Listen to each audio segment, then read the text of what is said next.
Varicose veins గురించి awareness వచ్చింది అంటే ఎవిస్ హాస్పిటల్ వల్లే అనుకుంటున్నారు చాలామంది. ఆల్మోస్ట్ 90%. డెఫినెట్‌లీ. సో, అవేర్‌నెస్ ఎలా క్రియేట్ చేశారు? ఏంటసలు? రైట్ అండి. So this was second problem. నేను వచ్చిన కొత్తలో ఏంటంటే 2014లో అదొక రకమైన మాఫియా లాగా ఉంటుంది. మాఫియా ఏంటంటే కొంతమంది ఆర్ఎంపీలు, లోకల్ డాక్టర్స్ ఉంటారు. ఆ లోకల్ డాక్టర్స్ కొంతమంది హాస్పిటల్స్ వెళ్ళి 10, 20, 30, 40, 50% కమిషన్ ఇస్తారు పర్ పేషెంట్. ఇచ్చేసి వాళ్ళు పేషెంట్ తెచ్చుకుంటారు. ఇది వ్యవస్థ. ఈ వ్యవస్థని కొల్లగొట్టడానికి మనం కోర్స్ ఒకరి వల్ల కాదు. బట్ నేను అది ఏకీభవించలేదు. నేను ఒక రోజు కూడా మార్కెటింగ్, ఇప్పుడు కూడా నాకు మార్కెటింగ్ పర్సన్ లేరు. My entire marketing is this.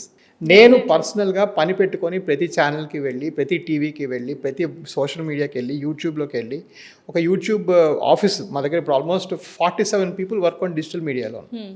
Digital మాధ్యమంలో నిజమేంటి, అబద్ధం ఏంటి, మీరు డాక్టర్ దగ్గరికి వెళ్తే ఈ క్వశ్చన్ అడిగారా మీరు అని పేషెంట్స్ని ఎంపవర్ చేసి, వేరే మీరు ఆర్ఎంపీ సిస్టమ్ అలా కాదు.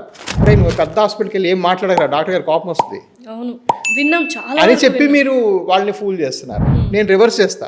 మీరు అడగండి, నీకేమైనా క్వశ్చన్స్ ఉంటాయి, I more than happy.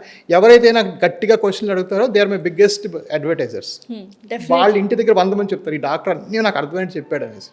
Complication వచ్చి ఫెయిల్ అయిన వాళ్ళు కూడా చెప్తారు నా గురించి. సో, మీరే స్వయంగా వెళ్ళి అవేర్‌నెస్ క్రియేట్ చేశారు. చేశాం.